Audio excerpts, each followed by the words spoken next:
এই গরমে যদি এরকম কাঁচা আমের শরবত বাড়িতে বানানো যায়, তবে বাইরে থেকে বারবার কিনে খেতে হবে না। একদম ঘরে থাকা উপকরণ দিয়েই বানানো যাবে। এখানে আমাদের লাগছে 3 পিস কাঁচা আম, ওজনে 800 গ্রাম হবে। এই আমগুলোর মুখটা কেটে নিয়ে 2 ভাগ বা 4 ভাগ করে নেবে, আর আটিগুলো বের করে দেবে, সাথে এই শক্ত আবরণটাও বের করে দেবে, তবে পাল বার করার সময় সুবিধা হবে। এরপর আমগুলো কড়াই সেদ্ধ করে নাও। মোটামুটি 2 কাপ জল দিলেই হবে। স্বাদ মতো নুন দিতে ভুলবে না।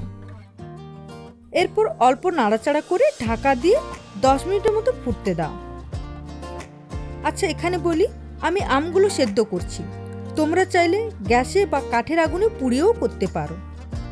10 মিনিটের পর একবার দেখে নেবে আমগুলো সেদ্ধ হয়েছে কিনা। যদি না হয় তবে আরও 1 থেকে 2 মিনিট সেদ্ধ করে নেবে। এরপর আমগুলো ঠান্ডা হওয়া পর্যন্ত এক সাইডে রেখে দাও। এই সময় আম শরবতের মশলা বানাবো। আমাদের লাগছে 1 টেবিল চামচ গোটা জিরে, শরীর ঠান্ডা রাখার জন্য 1 টেবিল চামচ গোটা মৌরি, 1 চা চামচ গোটা জিরে, ফ্লেভারের জন্য 2টো ছোট এলাচ। এটাকে 1 থেকে 2 মিনিট মিডিয়াম আঁচে ভাজো। দেখো, ঠিক এরকমই ভাজা হয়ে গেলে একটা পাত্রে রেখে দেবে। এরপর আমের পাল্পটা বের করবে। আমগুলোকে এক হাতে ধরে এইভাবে চামচ দিয়ে পাল্পগুলো বার করে নেবে। সব আমের পাল্প একইভাবে বার করে নাও। পাল্প বার করা হয়ে গেছে। এরপর ভাজা মশলার গুঁড়োটা বানাবো। গুঁড়ো করার আগে স্বাদ মতো বিট নুন বা কালো নুন দিয়ে দেবে। আমি এখানে 2 চা চামচ কালো নুন নিয়েছি। এরপর এটাকে মিক্সিতে গুঁড়ো করে নাও।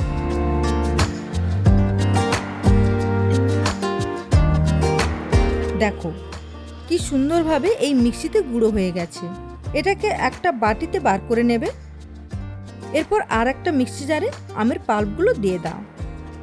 তারপর লাগবে 20 থেকে 25টা পুদিনা পাতা, 2টো কাঁচা লঙ্কা আর হাফ ইঞ্চি আদা কুচি। এরপর এটাকে পেস্ট করে নাও। আমাদের পেস্ট হয়ে গেছে, আর এটা থেকে বেশ একটা সুন্দর স্মেলও আসবে। এরপর নেক্সট স্টেপে এই আমের মিশ্রণটাকে ছেঁকে নিতে হবে। দেখবে ছেঁকে নেওয়ার পর এরকমই কিছু অবশিষ্ট থাকবে। এরপর চিনির সিরাপটা বানাতে হবে। আমার এখানে লাগছে 2 কাপ চিনি, প্রায় 400 গ্রাম হবে,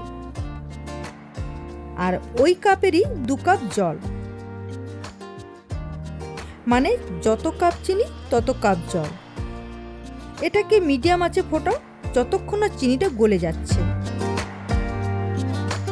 মোটামুটি এরকমভাবে মিশে গেলে আমের পাল্পটা দিয়ে দেবে। এবার এটাকে মিডিয়াম আঁচে 3 থেকে 5 মিনিটের মতো ফোটাও। 3 থেকে 5 মিনিট ফোটানোর পর দেখবে এরকমই গাঢ় হয়ে যাবে। এই পেস্টটা তোমরা ভালো মতো ফ্রিজে 15 দিন মতো রাখতে পারবে।